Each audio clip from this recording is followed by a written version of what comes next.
नमस्कार विद्यार्थियों, हम कक्षा 12वीं हिंदी के लिए यहाँ पर अपना पाठ पढ़ रहे हैं, भक्तिन पाठ, जिसके लिए मैंने भाग 1, 2 और 3 इस तरह से वीडियोस तैयार किए हैं। उम्मीद है यह आपके लिए उपयोगी होंगे।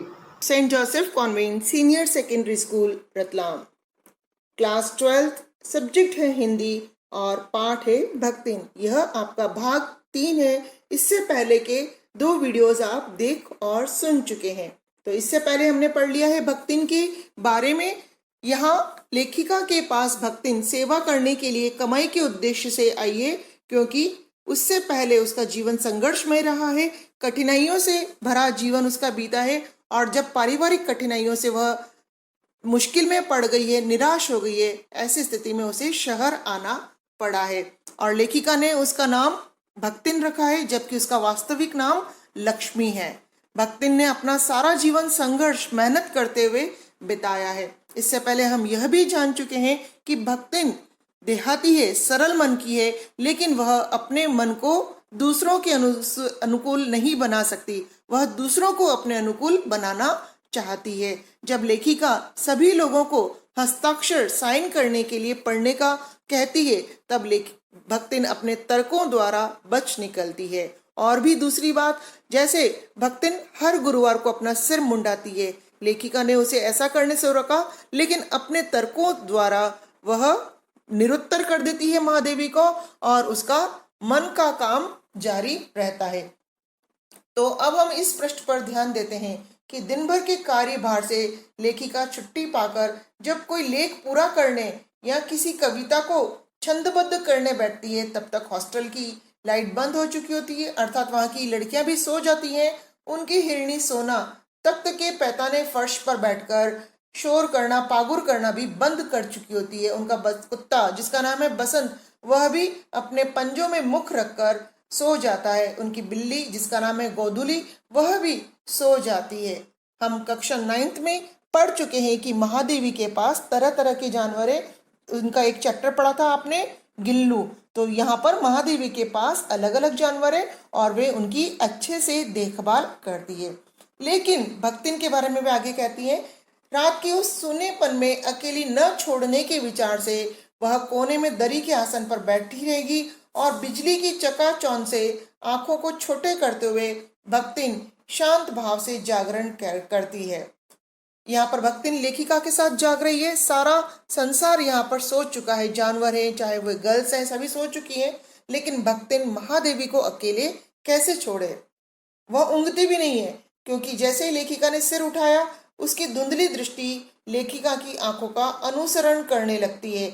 यदि लेखिका सिरहाने रखे रेख की ओर देखती है, तो वह उठकर आवश्यक पुस्तक का रंग पूछती है और अपने बुद्धि बल से लेखिका की सहायता करती है। यदि उन्होंने कलम रख दी है, तो वह स्याही उठा लाएगी। यदि वे कागज एक और सरका देगी, तो वह दूसरी फाइल टटोलने लगेगी। इस प्रकार उसकी सहज बुद्धि इतनी तीव्र है कि वह हर हाल में लेखिका की सहायता कर लेती है। यहाँ पर वह सारांश रूप में पुनः दिया गया है।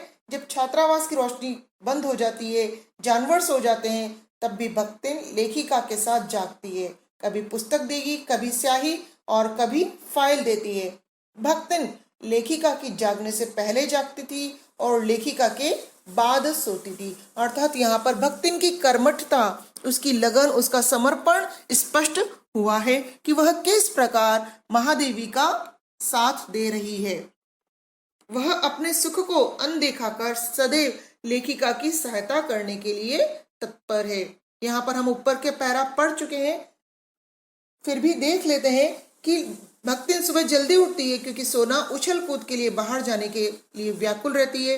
कुत्ता बसंत है, वह नित्य कर्म के लिए दरवाजा खुलवाना चाहता है, और गोधुली जो उनकी बिल्ली है, वह चिड़ियों में अपना शिकार खोज रही है। लेखिका भक्तिन की दूसरी खासियत यहाँ पर एक अन्य विशेषता बताते हुए कहती है कि मेरे भ्रमण की एकांत साथिन, अकेलेपन में भी भक्तिन ही उनकी एकमात्र साथी रही है। अर्थात जब वे बद्रीनाथ, केदारनाथ जैसे बड़े बड़े तीर्थ स्थानों पर गई हैं, और वहां पर चलना, वहां तक पहुंचना कोई सरल कार्य नहीं है। कई दुर्गम रास्तों को पार करना पड़ता है। आज तो बहुत सुविधाएं हो चुकी हैं, लेकिन तब वहां दुर्गम पैदल मार्ग रहा होगा, तो उन तंग पहाड़ी रास्तों में भी भक्तिन जिद करके लेखिका के आगे चलती है। यहाँ पर आप इस बात को इस तरह समझें कि उन तंग रास्तों में गिरने का, खतरे का डर रहता होगा, तब भक्तिन ने खतरे को पहले अपने ऊपर झेलने के लिए आगे रही और पीछे लेखिका को चलना पड़ा। तो भक्तिन चाहती है कि यदि खतरा है तो वह पहले भक्तिन का सामना करे और उसके पश्चात ही महादेवी उस खतरे को देखे या उसका सामना करे। तो यहाँ पर फिर से हम वही बात समझ लेते हैं। बद्रीनाथ केदारनाथ के पहाड़ी रास्तों पर वह लेखिका से आगे चलेगी, लेकिन गांव की धूल भरी पगडंडी अर्थात जहाँ सरल रास्ता है वहां महादेवी के पीछे रहती है। लेखिका भक्तिन को अपनी परछाई के समान समझती है। युद्ध, यहाँ पर युद्ध अर्थात द्वितीय विश्व युद्ध, सेकेंड वर्ल्ड वॉर की बात की गई है। जब लोग डरे हुए थे, संपूर्ण विश्व में एक डर समाया हुआ था, उस समय वह बेटी और दामाद के आग्रह करने पर भी लेखिका के साथ ही रही। वह शहर छोड़कर गांव नहीं गई, क्योंकि वह लेखिका को अपने से दूर या स्वयं को लेखिका से दूर नहीं करना चाहती। इस चित्र में आप केदारनाथ मंदिर का दृश्य देख रहे हैं, जो पहाड़ों से गिरा हुआ है और जहां तक पहुंचना सरल नहीं है। आज तो बहुत सुविधा है, लेकिन तब भी यह इतना आसान नहीं है और महादेवी के समय तो यह और भी कठिन रहा होगा। इन कठिन पहाड़ी रास्तों को देखकर हम अनुमान लगा सकते हैं कि यहाँ पर पैदल चलना भी कितना मुश्किल काम है। थोड़ा सा संतुलन बिगड़ा और मनुष्य नीचे की ओर फिसल गया। यहाँ पर हम इस बात को दोबारा समझ लेते हैं। युद्ध को देश की सीमा में बढ़ते देखकर जब लोग डर रहे थे, क्योंकि हम यहाँ पर एक बात जान ले, इतिहास से संबंधित है यह बात।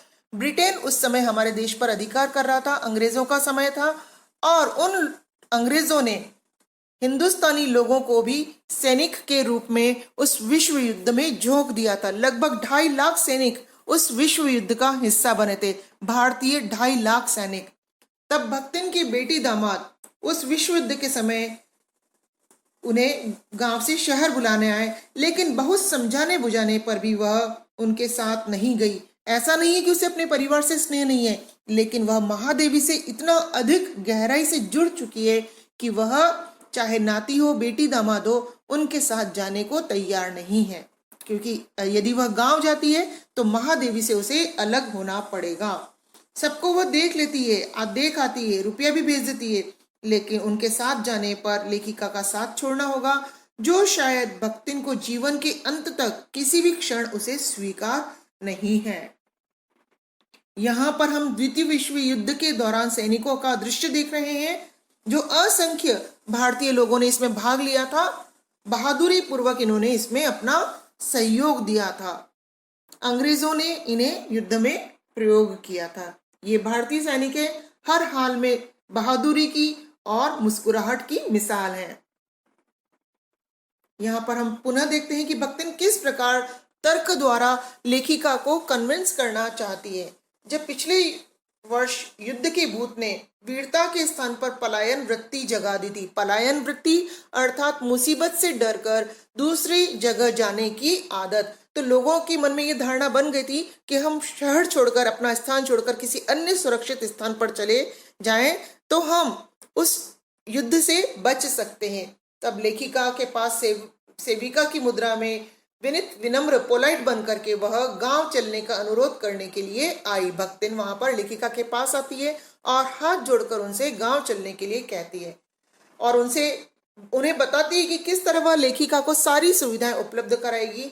जैसे लकड़ी के मचान पर अपनी नई धोती बिछा देगी और उस पर महादेवी के कपड़े रख दिए जाएंगे, कीलें गाड़ दी जाएंगी और उन पर लकड़ी के तख्ते रखकर किताबों को सजा दिया जाएगा। धान के पुआल का गोंदरा बना दिया जाएगा और उस पर कंबल बिछाकर लेखिका के सोने की व्यवस्था होगी। उनके रंग, स्याही आदि को भी नई हांडियों में सजाया जाएगा और कागज पन्नों को छीके में रख दिया जाएगा। तो भक्तिन ने अपने बुद्धि बल से, अपनी समझ से लेखिका को संतुष्ट करना चाहा है। और यहाँ पर वही बात हम कुछ देख लेते हैं। वह लेखिका के लिए हर तरह के प्रबंध करने का आश्वासन देती है। साथ ही साथ वह अपनी पूंजी को भी दांव पर लगाने के लिए तैयार है। हम यहाँ पर यह बात जान लें कि भक्तिन बहुत कंजूस है। वह अपने पैसे सरलता से खर्च नहीं करना चाहती, लेकिन इस समय वह अपनी पूंजी को भी सारे प्रबंधों में, उस व्यवस्था में खर्च कर देना चाहती है ताकि महादेवी को कोई कष्ट न हो। लेखिका का मानना है कि अब उनके बीच स्नेह इतना बढ़ चुका है, यह एक प्रेम संबंध है जिसमें स्वामी सेवक का कोई अब यहाँ रोल नहीं है। इस संबंध को स्वामिनी या सेवक कहना सही नहीं होगा। लेखिका ने भक्तिन को टालने के लिए कहा कि मेरे पास वहां जाकर रहने के लिए रुपया नहीं है। भक्तिन के प्रस्ताव को अवकाश न देने के लिए कहा था, लेकिन जब लेखिका को जवाब मिला तो वे आश्चर्यचकित रह गई। भक्तिन ने परम रहस्य का उद्घाटन किया, उनके कान के पास लाकर धीरे से बताया कि उसके पास 5 बीसी और 5 रुपया गड़ा रखा है और उसी से वह सारा प्रबंध कर लेगी। और फिर यह कोई लड़ाई, यह युद्ध अमरोती अर्थात अमर होकर तो आया नहीं है। जब सब कुछ ठीक हो जाएगा तब वे यहीं लौट आएंगे। यहाँ पर हम समझ लें, भक्तिन की कंजूसी के प्राण पूंजीभूत होते होते पर्वताकार बन चुके थे। पूंजीभूत अर्थात बिल्कुल छोटा सा बिंदु था पहले, कि उसकी कंजूसी एक छोटे से बिंदु के रूप में थी, लेकिन अब उसकी कंजूसी ने एक पर्वत के आकार का रूप धारण कर लिया है और सभी लोग जानते हैं कि भक्तिन अत्यधिक कंजूस है। लेकिन लेखिका के लिए वह अपनी सारी जमा पूंजी खर्च कर देना चाहती है। उसकी इस उदारता के डायनामाइट ने तो क्षण भर में उसकी कंजूसी रूपी पर्वत को हिला दिया, जड़ से ही मिटा दिया। इतने थोड़े रुपए का लेखिका के लिए कोई बहुत बड़ी बात नहीं है, महत्व नहीं है, लेकिन भक्तिन का रुपयों के प्रति जो प्रेम है वह इतना प्रख्यात हो चुका है कि लेखिका के लिए उनका परित्याग करना बताता है कि वह लेखिका को बहुत अधिक महत्व देती है। हम भी संकट में अपने प्रियजनों के लिए अपनी सारी जमा पूंजी खर्च करने को तैयार रहते हैं, उसी तरह भक्तिन भी लेखिका के प्रति इतनी अधिक समर्पित है, वह उन पैसों का मोह छोड़ चुकी है। यहाँ पर हम पुनः इसका मुख्य बिंदु समझते हैं। लेखिका और भक्तिन के बीच अब सेवक स्वामी का संबंध है, यह कहना अत्यधिक मुश्किल है, क्योंकि ऐसा कोई स्वामी नहीं हो सकता जो अपनी इच्छा होने पर सेवक को नौकरी से न हटा सके। अर्थात जब मालिक की इच्छा होती है वह नौकर को हटा देता है, और ऐसा कोई नौकर नहीं होगा जो मालिक के कहने पर भी, आदेश पाकर भी अवज्ञा से हंस दे। अगर हम लेखिका और भक्तिन को सेवक स्वामी नहीं मानते हैं तो महादेवी के कहने पर भक्तिन को चला जाना चाहिए था, लेकिन भक्तिन ने उस बात को हंसकर हवा में टाल दिया। संभवतः महादेवी वर्मा ने उसे गांव जाने के लिए कहा होगा, लेकिन भक्तिन ने उस बात को अस्वीकार कर दिया। भक्तिन को नौकर कहना उतना ही असंगत है जितना अपने घर में बारी बारी से आने वाले अंधेरे उजाले, आंगन में खिलने वाले गुलाब, आम को सेवक कहना। अर्थात जिस प्रकार प्रकृति अपने रंग बिखेरती है, हमें धूप, छांव, सर्दी सब कुछ देती है, खुशबू देती है, हम उन्हें अपना सेवक नहीं कह सकते, उसी प्रकार भक्तिन भी स्वाभाविक रूप से लेखिका के जीवन में शामिल हो चुकी है और उन्हें सेविका कहना, भक्तिन को सेविका कहना एक असंगत बात होगी। जिस प्रकार प्रकृति अपना अस्तित्व रखती है और सार्थकता देने के लिए कभी हमें सुख, कभी हमें दुख भी देती है, उसी प्रकार भक्तिन का स्वतंत्र व्यक्तित्व अपने विकास के परिचय के लिए मेरे जीवन को घेरे हुए है। अर्थात यदि भक्तिन के स्वतंत्र व्यक्तित्व की पहचान की जाए तो वह महादेवी के बिना अपूर्ण है। जब जब भक्तिन के जीवन का वर्णन किया जाएगा, उसके व्यक्तित्व का बखान किया जाएगा, वह महादेवी के चर्चा द्वारा महादेवी को जोड़े बिना अधूरा रहेगा। महादेवी उसमें एक अभिन्न अंग रखती है। यहाँ पर हम सारांश में दोबारा पढ़ सकते हैं यहाँ पर कि वह भक्तिन को चले जाने का आदेश देती है, तब भी वह हंसकर टाल देती है। वह उसे नौकर भी नहीं मानती। भक्तिन छात्रावास की लड़कियों के लिए चाय बनाती थी, वह उन्हें लेखिका के नाश्ते का स्वाद भी लेने देती थी। अर्थात भक्तिन यहाँ पर सभी लोगों के प्रति ममतामयी व्यवहार रखती है। परिवार और परिस्थितियों के कारण स्वभाव में जो विषमताएं उत्पन्न हो गई थी, जो जीवन की कठिनाइयों ने उसके जीवन को, उसके व्यवहार को कठोर बना दिया था, तब भी उसकी व्यक्तित्व का एक हिस्सा, एक कोना जो था वह प्रेम और सहानुभूति से भरा हुआ था, जो लोगों को महसूस होता था।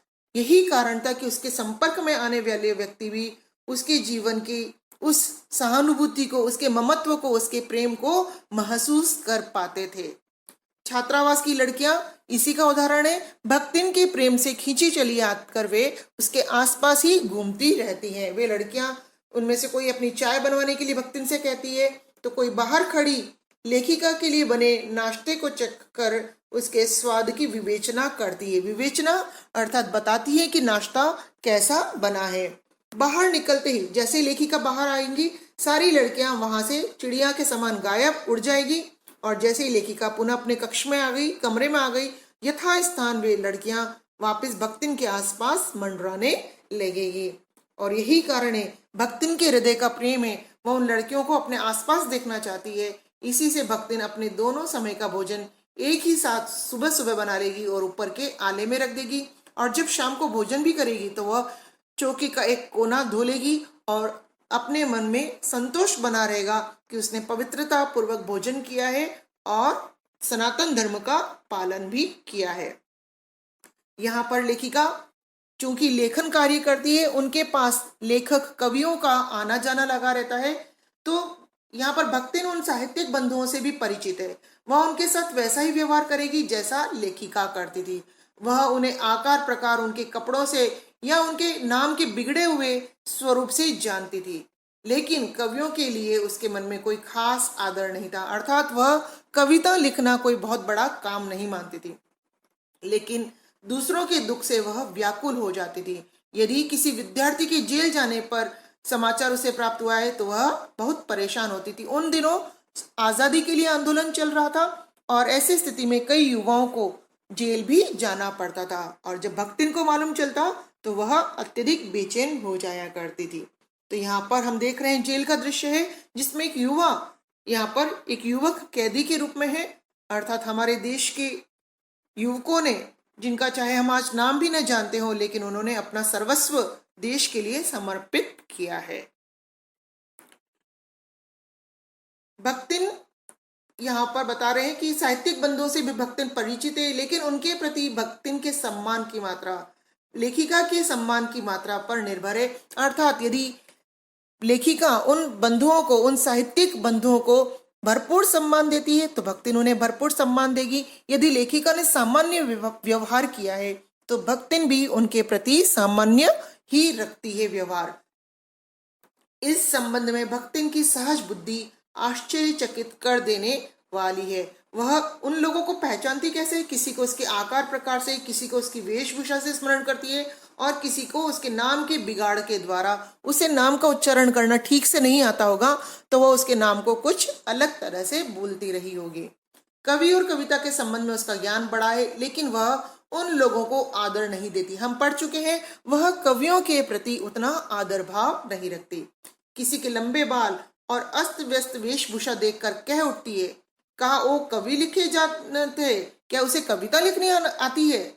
और तुरंत ही वह उसकी अवज्ञा कर देती, उसका एक तरह से अवहेलना कर देती कि तब वो कुछो करिए धरिए ना, बस यही गली गली गाउत बजाउत फिरिए। अर्थात वह कवि के लिए क्या सोचती है? वह कहती है कि तब तो उसे कुछ आता ही नहीं है, वह केवल गलियों में गाता और बजाता फिरता है। अर्थात कविता लिखने वाला व्यक्ति उसकी निगाह में कोई महत्वपूर्ण नहीं है। हम यहाँ पर पढ़ रहे हैं विद्यार्थी वर्ग के बारे में।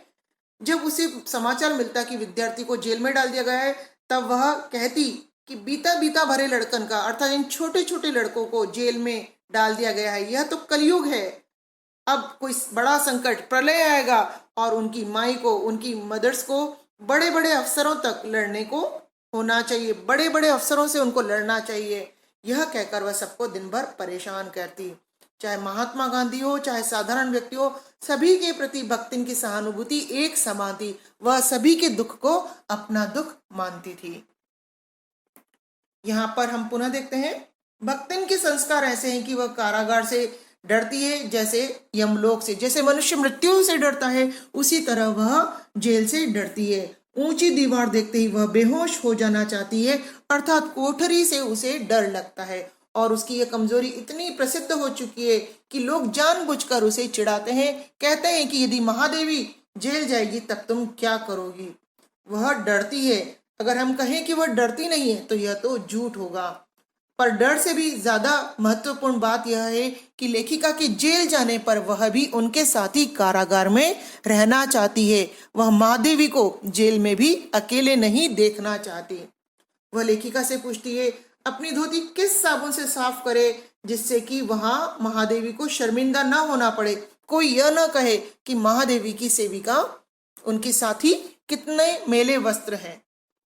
आगे पूछती वह क्या सामान बांध ले जिससे मुझे वहां किसी भी प्रकार की असुविधा न हो सके, अर्थात महादेवी की सुविधा का ध्यान रखने के लिए कौन कौन से सामान बांध लेने चाहिए। ऐसी यात्रा में किसी को साथ जाने का अधिकार नहीं, अर्थात इस प्रकार की जेल यात्रा में कोई साथी नहीं चाहता। लेकिन यह बात भक्तिन के लिए कोई महत्व नहीं रखती, वह इस बात को समझने के लिए तैयार नहीं है। यहाँ पर हम पढ़ चुके हैं ऊपरी 4 लाइनें। यहाँ से हम देखेंगे भक्तिन का अंतिम परिच्छेद चालू है, अर्थात बुजुर्ग है वह और उसका अंतिम अध्याय यहाँ पर चालू है वह, लेकिन लेखिका कहती वे इसे पूरा नहीं करना चाहती, अर्थात जब यह अध्याय पूरा होगा तो इसका अभिप्राय यह है कि भक्तिन अपने दिन पूरे कर चुकी है और ईश्वर के घर से उसका बुलावा आ चुका है। लेकिन लेखिका इस अध्याय को पूरा करना नहीं चाहती, वह अपने प्रेम को, स्नेह को भरपूर अनुभव करती है। यहाँ पर वही बात हम कह रहे हैं, जहां मालिक वहां नौकर, जेल की बात की जा रही है। मालिक को ले जाकर बंद कर देने में कोई बहुत बड़ा अन्याय नहीं है, अर्थात यदि महादेवी को जेल में बंद कर दिया जाए तो अन्याय नहीं है, लेकिन यदि भक्तिन को अकेले छोड़ दिया जाए तो यह पहाड़ के समान अन्याय है। अर्थात न्याय कब होगा, जब महादेवी तो जेल जाएंगी, साथ में भक्तिन को भी उनके साथ ले जाया जाएगा, तो यह उचित होगा। किसी की माई यदि बड़े अफसर तक नहीं लड़ी तो नहीं लड़ी, लेकिन महादेवी के जेल जाने पर भक्तिन लड़ेगी, और वह चाहे महादेवी को जेल से छुड़ाए न छुड़ाए, लेकिन वह स्वयं अंदर जेल में चली जाएगी। तो यहाँ पर भक्तिन का भोलापन स्पष्ट हो रहा है। लेखिका अब चैप्टर का, अपनी संस्मरण का यहाँ पर अंतिम लाइनों में लिखती हैं कि मैं सोचती हूँ जब ऐसा बुलावा आएगा जिसमें न धोती साफ करने का समय होगा, न सामान बांधने का, न भक्तिन को रुकने का अधिकार होगा, न मुझे रोकने का, तब उस चीरविदा के अंतिम क्षणों में यह गांव की बूढ़ी औरत क्या करेगी और मैं क्या करूंगी। अर्थात हम सभी जानते हैं कि जब ईश्वर के घर से मौत का बुलावा आता है तब किसी भी पल का इंतजार नहीं किया जा सकता, न कोई कपड़े धोए जाते हैं, न कोई सामान बांधा जाता है।